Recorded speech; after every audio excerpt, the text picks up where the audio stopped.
नमस्कार साथियों ये वीडियो बीपीएससी टीआरई 3 कैंडिडेट्स के लिए है।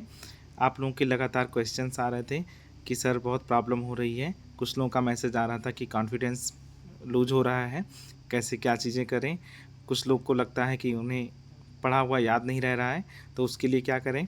कुछ लोग प्रैक्टिस सेट और प्रीवियस ईयर पेपर के बारे में पूछ रहे थे, तो सारी डिटेल्स में हम लोग बात करेंगे। आप लोग वीडियो को इन तक ज़रूर देखिएगा, आप लोगों को काफ़ी कुछ इसमें जानकारी मिल जाएगी और आप लोगों के लिए वीडियो काफ़ी हेल्पफुल है। और कमेंट के माध्यम से अपना फीडबैक ज़रूर दीजिएगा ताकि मुझे पता चल पाए कि ये वीडियो आप लोगों को कैसा लगा। ठीक है दोस्तों, चलते हैं हम लोग। देखिए, सबसे पहला क्वेश्चन था आप लोगों का कि प्रैक्टिस सेट और प्रीवियस ईयर पेपर। आप लोगों का क्वेश्चन था कि सर प्रैक्टिस सेट में जो है मेरा मार्क्स नहीं बढ़ रहा है, मार्क्स लगातार कम हो रहे हैं, उसकी वजह से थोड़ा प्रॉब्लम हो रहा है। तो आप लोगों को मैं बताऊं कि प्रैक्टिस सेट अभी मत लगाइए, आप लोगों के पास ज़्यादा समय नहीं है, इसलिए उससे बेहतर है कि प्रीवियस ईयर पेपर लगाइए। प्रैक्टिस सेट इसलिए मना करता हूं क्योंकि कई सारा प्रैक्टिस सेट होता है जिसमें कुछ गलतियां होती हैं और उन गलतियों को आप हो सकता है ना समझ पाएँ। अगर समझ ले रहे हैं कि हाँ इस प्रैक्टिस सेट में ये क्वेश्चन गलत है, तो फिर जो है लगाइए, कोई प्रॉब्लम नहीं है। लेकिन अगर प्रैक्टिस सेट में गलती अगर जो आप नहीं पकड़ पा रहे हैं तो मत लगाइए, क्योंकि अगर एक दो गलती भी आप यहाँ पर सही कर ले गए और वहाँ पर वही गलती दोहरा देंगे तो आपका क्वेश्चन ख़राब हो जाएगा। इस वजह से प्रैक्टिस सेट अभी मना करता हूँ, क्योंकि मार्केट में कई सारी प्रैक्टिस सेट आई हैं और वो एकदम सही नहीं होता है। 100% कोई प्रैक्टिस सेट सही नहीं होता है, आप लोग भी जानते होंगे, देखते भी होंगे कि कई सारा क्वेश्चन आपको गलत मिलता होगा। इससे अच्छा क्या है कि आप प्रीवियस ईयर पेपर लगाइए। प्रीवियस ईयर पेपर किस चीज़ का? एक तो बीपीएससी टीआरई का जो टीआरई 1, 2 और 3 जो कैंसिल हुआ है उसका लगाइए। बार बार उसी को प्रैक्टिस करिए, उसका प्रिंट निकलवा लीजिए और प्रिंट निकलवा कर क्वेश्चन पर प्रैक्टिस कीजिए। सोर्स देखिए कि क्वेश्चन कहाँ से आया था और अपने आप से क्वेश्चन बनाने का कला सीखिए कि कैसे जो है खुद से क्वेश्चन बना सकते हैं।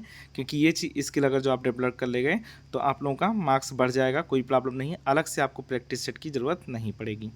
फिर जो है बीपीएससी का जो पीसीएस वाला पेपर होता है उसमें अगर बहुत टाइम आप लोगों के पास नहीं है तो 2010 से लेकर 2023 तक के बीच का जो पेपर हुआ है उसको ज़रूर देख लीजिएगा, उसको बार बार सॉल्व करिए। अगर मान लीजिए जैसे पहली बार आप सॉल्व कर रहे हैं और पहली बार में आपका गलत हो रहा है, ऐसे हाथ रख लिया करिए उसके ऊपर, आंसर के ऊपर, कि आंसर आपको नहीं देखना है। और अगर मान लीजिए गलत हुआ तो आप उसको गोला कर दीजिए पेंसिल से। फिर जो है जब सेकंड टाइम आप पढ़ेंगे तो सही हो जा रहा है तो उस गोले को मिटा दीजिए, नहीं तो फिर गोला बना रहने दीजिए। इससे क्या होगा, मल्टीपल टाइम आप अगर जो पढ़ेंगे तो वो आपका रिवीजन में आ जाएगा और आपके माइंड में एक तरह से स्टेबल हो जाएगा। तो अगर जो इतना चीज़ें आप कर लेंगे तो मानकर चलिए कि प्रीवियस ईयर पेपर से आपको जो क्वेश्चन आएंगे वो आपके गलत नहीं होंगे, यानी कि रिपीटेड क्वेश्चन आपके गलत नहीं होने हैं। और आप लोगों को बचाना क्या है, रिपीटेड क्वेश्चन ही जो है इस एग्ज़ाम में बचाना है। रिपीटेड क्वेश्चन अगर आप लोग बचा ले गए तो मान कर चलिए कि 60 से 70% क्वेश्चन जो आते हैं डायरेक्टली इनडायरेक्टली दोनों, देखिए मैं नहीं बोल रहा कि डायरेक्टली क्वेश्चन आते हैं, लेकिन इनडायरेक्टली जो है आपके 60 से 70% प्रीवियस ईयर पेपर ही रहते हैं। वो किसी का एक्सप्लेनेशन रहता है तो किसी का डायरेक्ट क्वेश्चन भी आ सकता है। हो सकता है ऑप्शन 4 ऑप्शन हो तो उनमें से किसी एक ऑप्शन को उठाकर पूछ लेगा, तो 60 से 70% आपके यहीं से कवर हो जाएंगे। जो नए क्वेश्चन रहेंगे वो केवल 30 से 40% हैं। तो 30 से 40% पढ़ना कोई बहुत बड़ी बात नहीं है। अगर आप लोग मान कर चलिए कि 30 से 40% में 15% जो है आप आराम से कर ले जाएंगे और आपको कट ऑफ के लिए बहुत ज़्यादा संघर्ष नहीं करना है। अगर 85% मार्क्स का आप टारगेट रखते हैं तो आराम से हो जाएगा, कोई बहुत प्रॉब्लम नहीं होगी। तो ये आप लोगों को बनाकर चलना है। दूसरी प्रॉब्लम आ रही है आप लोगों को कि जो है कॉन्फिडेंस लूज हो रहा है, लगातार जो है कॉन्फिडेंस लेवल कम हो रहा है आपका, क्योंकि परीक्षा नज़दीक आ रहा है, 30 से 35 दिन बचा है। आप लोगों को लग रहा है कि हमने कुछ पढ़ा नहीं है, जितनी भी चीज़ें पढ़ लिया है वो भी कम लग रहा है। दूसरों का सोर्स देखते होंगे, यूट्यूब पर किसी का वीडियो देखते होंगे तो लगता होगा कि यहाँ पर तो बहुत पढ़ाई हो रही है, या किसी का वीडियो देखते होंगे तो लगता होगा कि ये पोर्शन तो मैं छोड़ दिया हूँ। कोई क्वेश्चन सॉल्व करा रहा होगा, फिर वो क्वेश्चन नहीं लग रहा होगा तो लगता होगा कि यार मेरा तो गलती हो रहा है। तो ये सब चीज़ें करना बंद कर दीजिए, कोई फ़ायदा नहीं है। यूट्यूब पर जो पढ़ा रहे हैं या कहीं और किसी बुक में दूसरा मतलब कोई नया बुक है और उसमें जो क्वेश्चन है, हो सकता है ज़रूरी नहीं कि वैसा ही क्वेश्चन आपके एग्ज़ाम में आया है। इसलिए अपने आप को मानकर चलिए कि आपने जितना पढ़ा है, अगर ढंग से रिवाइज़ किया है, तो आपको डरने की ज़रूरत नहीं है, क्योंकि वो आपके लिए पर्याप्त है। इस वजह से इसका लोड मत लीजिए कि कौन क्या पढ़ रहा है और यूट्यूब पर क्या चीज़ें पढ़ाया जा रहा है, मैं उस चीज़ को नहीं पढ़ा हूँ, मैं उस टॉपिक को नहीं पढ़ा हूँ, तो ज़रूरी नहीं। क्योंकि जितना टॉपिक मैंने बता दिया है आपको सारे डिटेल्स में, चाहे वो जीएस स्टेट जी का हो, चाहे टीजीटी सोशल साइंस हो, या फिर 6 to 8 सोशल साइंस हो, पीआरटी का जनरल स्टडीज़ है, या पीजीटी हिस्ट्री, जितना चीज़ें बताया हूँ उतना पर्याप्त है। आप लोग बिल्कुल मत डरिए। मैं जो बताता हूँ वो आपको 85% के लिए बताता हूँ।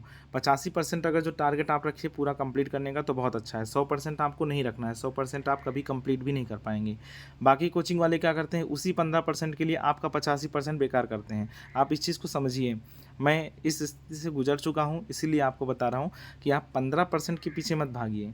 आप लोग नया क्वेश्चन देखते हैं कोई और फिर जो है उस किताब के पीछे भागने लगते हैं कि ये क्वेश्चन किस बुक में है। अरे छोड़िए ना उस क्वेश्चन को। मान लीजिए 40 में से 4-5 क्वेश्चन ऐसे हैं जो आपको किसी बुक में नहीं मिलते हैं, तो आप मत पढ़िए उसके लिए क्यों परेशान हो रहे हैं।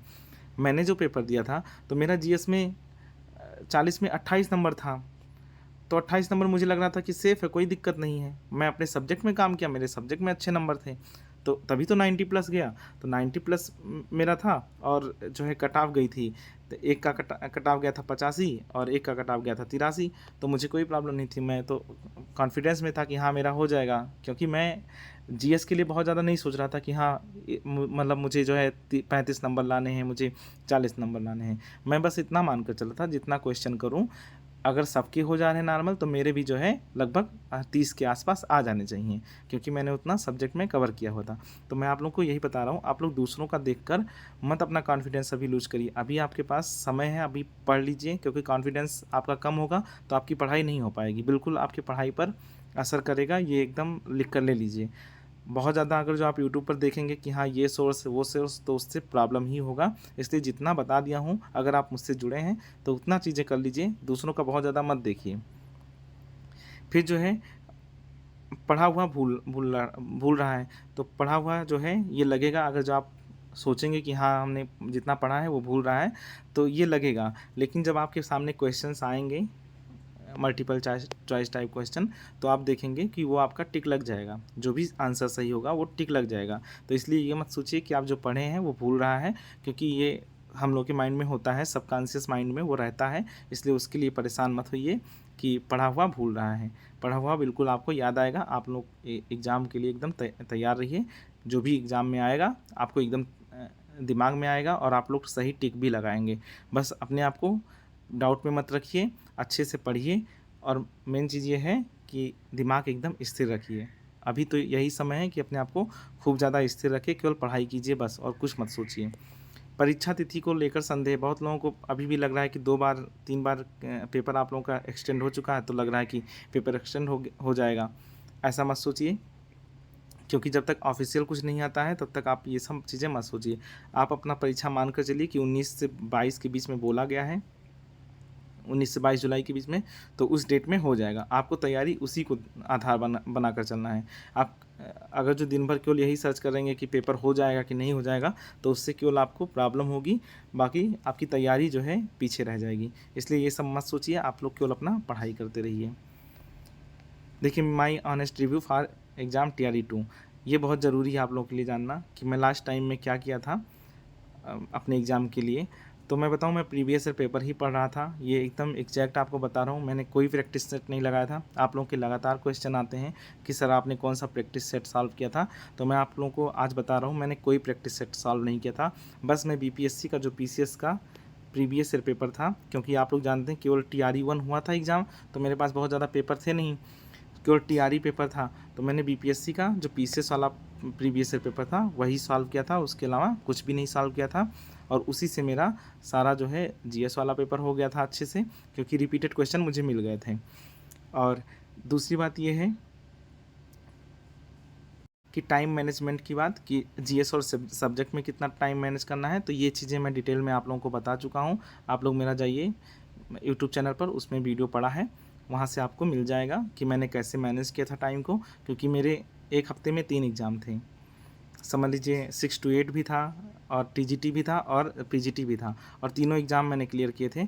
तो वो समझ लीजिए टाइम मैनेजमेंट की बात होती है। अपने आप को कॉन्फिडेंस में रखिए, एकदम डरना नहीं है आपको, बहुत अच्छे से आप लोग एग्ज़ाम दीजिए, कोई प्रॉब्लम नहीं होगा। बस आप लोग भ्रमित मत होइए कि ये चीज़ें पढ़ लें, कोई नया बुक आ गया तो उसको तुरंत उठा लाए, कोई दूसरा बुक आ गया उसको देख लिए तो उससे पढ़ने लगे। जो आपके पास है, देखिए हर बुक में हर चीज़ नहीं मिलती है, कुछ बुक में कुछ चीज़ें एक्स्ट्रा दी होंगी, लेकिन आपको उस एक्स्ट्रा के पीछे नहीं भागना है, क्योंकि वो एक्स्ट्रा के पीछे भागेंगे तो बाकी चीज़ें आपकी छूट जाएंगी। तो आपको किस पर ध्यान रखना है? 85%। ये नोट कर लीजिए, आपको 85% पर ध्यान देना है। तो 85% पर ध्यान देने के लिए क्या करना है? जो आप पढ़ रहे हैं उसमें 85% आपको मिल जाएंगे, बस आप 15% के पीछे बहुत ज़्यादा मत भागिए। उसके लिए आपको क्या करना है? अपना प्रीवियस ईयर का पेपर पढ़िए चुपचाप, और बुक पढ़िए, जो आपके पास रेफरेंस बुक है जो बताया हूँ उसको पढ़िए, उसी से 85% कवर हो जाएगा, आपको अलग से कुछ करने की ज़रूरत नहीं है। बाकी अगर कोई और प्रॉब्लम हो तो आप कमेंट के माध्यम से ज़रूर बताइएगा, और जैसा बताया हूँ वैसा करते रहिए। दोस्तों, आप लोग को डरना नहीं है, आप लोग एकदम मन से पेपर दीजिए, बेहतरीन पेपर होगा, मान कर चलिए। एकदम कॉन्फिडेंस जितना अच्छा रखेंगे पेपर उतना बेहतर होगा, इसलिए अपने कॉन्फिडेंस को एकदम बरकरार रखिए। ज़रा सा भी डरना नहीं है, एकदम आराम से पढ़ाई कीजिए, बस बहुत ज़्यादा इधर उधर सोचिए नहीं। ठीक है दोस्तों, फिर मिलते हैं आपको नेक्स्ट वीडियो में।